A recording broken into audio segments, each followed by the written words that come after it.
A 20-year-old girl sued Facebook, YouTube, Snapchat, and TikTok, and she won $6 million. This is going to change the internet forever. In Los Angeles, a jury trial. A 20-year-old American woman sued Meta, YouTube, Snapchat, and TikTok, accusing them of causing social media addiction since childhood. Meta paid 70%, Google paid 30%. Snapchat and TikTok, smarter than the others, settled out of court because they're not idiots. Now, why is this historic? Because no one had ever successfully sued a social media platform before. Literally no one. There was a law that made it nearly impossible. There's a 1996 law called Section 230. It says platforms aren't responsible for user-generated content. It's like saying the Postal Service isn't to blame if someone sends a threatening letter. For 30 years, this law protected all the big tech companies from lawsuits like this. No one had ever managed to win.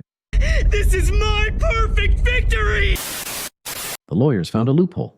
They didn't sue over the content on the platforms. They sued over the platform's addictive design.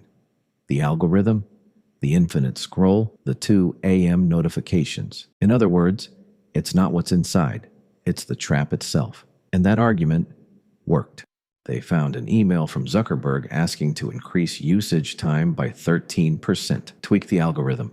People need to use it more. Meta itself had internal research confirming the platform was addictive. Then, they brought Zuckerberg into the jury trial. They showed the girl's data.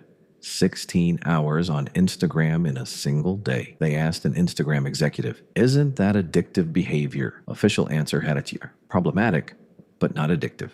Meta and YouTube can still appeal, but the precedent already exists. Now any lawyer can point to this case and say, it's been done before.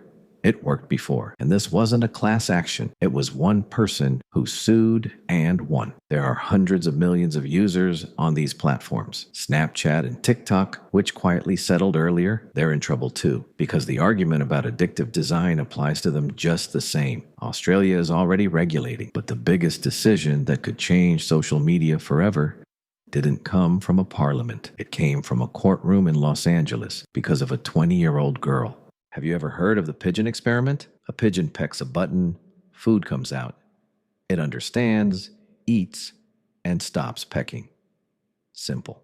But if you make the reward random, sometimes it comes out, sometimes it doesn't, the pigeon never stops pecking, even if it's already eaten. That's exactly what TikTok, Instagram, and YouTube Shorts are.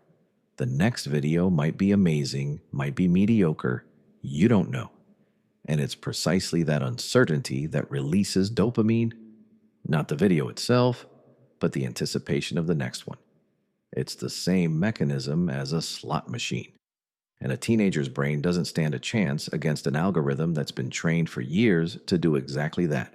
$6 million is pocket change for Meta. What matters is the precedent, case law. In the American legal system, common law, one win becomes a reference for future lawsuits. How many users do these platforms have? Billions. How many can now file the same kind of lawsuit?